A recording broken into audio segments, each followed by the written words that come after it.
सात संगत जी, प्यार से कहना धन निरंकार जी। सात संगत जी, आज की हमारी साखी का टॉपिक है कि ईश्वर जो भी करते हैं वो सदैव हमारे लिए अच्छा ही करते हैं। तो सात संगत जी, एक बार की बात है, वीरबल एक ईमानदार तथा धर्म प्रिय व्यक्ति था। वह प्रतिदिन ईश्वर की आराधना बिना नागा किए करता था, जिससे उसे नैतिक व मानसिक बल प्राप्त होता था। वह अक्सर कहा करता था कि ईश्वर जो भी करता है मनुष्य के भले के लिए करता है। कभी कभी हमें ऐसा लगता है कि ईश्वर हम पर कृपा दृष्टि नहीं रखता, लेकिन ऐसा होता नहीं। कभी कभी तो उसके वरदान को भी हम श्राप समझने की भूल कर बैठते हैं। वह हमको थोड़ी सी पीड़ा इसलिए देता है ताकि हम बड़ी पीड़ा से बच सकें। तो सात संगत जी, एक दरबारी को बीरबल की ऐसी बातें पसंद नहीं थी। तो सात संगत जी, एक दिन वह दरबारी दरबार में बीरबल से संबोधित करता हुआ बोला, देखो ईश्वर ने मेरे साथ क्या किया।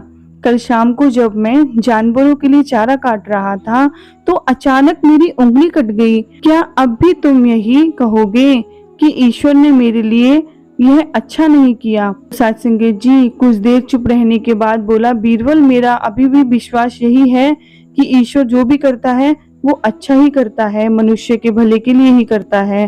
तो सात संगत जी, यह सुनकर वह दरबारी नाराज हो गया कि मेरी तो उंगली कट गई और बीरबल को इसमें भी अच्छा ही नजर आ रही है, मेरी पीड़ा तो जैसे कुछ भी नहीं है। तो सात संगत जी, वहां अन्य दरबारी भी उसके सुर में सुर मिला रहे थे। तभी बीच में हस्तक्षेप करते हुए बादशाह अकबर बोले, बीरबल हम भी अल्लाह पर भरोसा रखते हैं, लेकिन यहाँ तुम्हारी बातों से सहमत नहीं। इस दरबारी के मामले में ऐसी कोई बात नहीं दिखाई देती जिसके लिए उसकी तारीफ की जाए। तो सात संगत जी, बीरबल मुस्कुराता हुआ बोला, ठीक है जहाँपना, समय ही बताएगा। अब तो सात संगत जी, 3 महीने बीत चुके थे। वह दरबारी जिसकी उंगली कट गई थी घने जंगल में शिकार खेलने निकला हुआ था। वह हिरन का पीछा करते करते भटककर आदिवासियों के हाथों में जा पड़ा।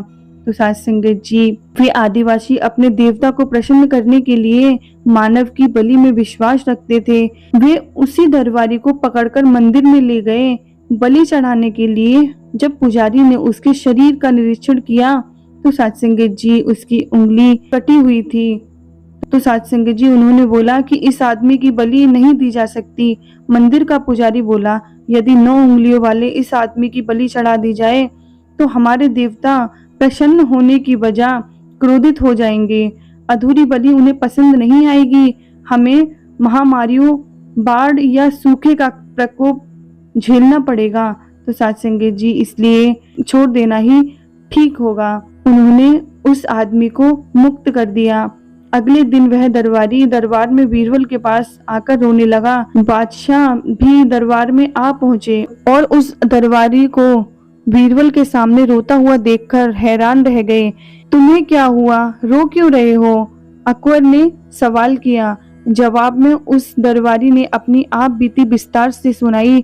वह बोला, अब मुझे विश्वास हो गया कि ईश्वर जो भी करता है मनुष्य के भले के लिए ही करता है। यदि मेरी उंगली नहीं कटी होती तो निश्चित ही आदिवासी मेरी बलि चढ़ा देते, इसलिए मैं रो रहा हूँ। तो सात संगत जी, लेकिन ये आंसू खुशी के हैं। मैं खुश हूँ क्योंकि मैं जिंदा हूँ। बीरबल के ईश्वर पर विश्वास को संदेह की दृष्टि से देखना मेरी भूल थी। तो सात संगत जी, अकबर ने मंद मंद मुस्कुराते हुए दरबारियों की ओर देखा जो सिर झुकाए चुपचाप खड़े थे। अकबर को गर्व महसूस हो रहा था कि बीरबल जैसा बुद्धिमान उसके दरबारियों में से एक है। तो सात संगत जी, कहने का भाव यही है कि सात संगत जी, ईश्वर हमारे लिए सदैव अच्छा ही करते हैं, हमारा ही सोचने में फर्क हो जाता है। तो सात संगत जी, प्रेम से कहना धन निरंकार जी।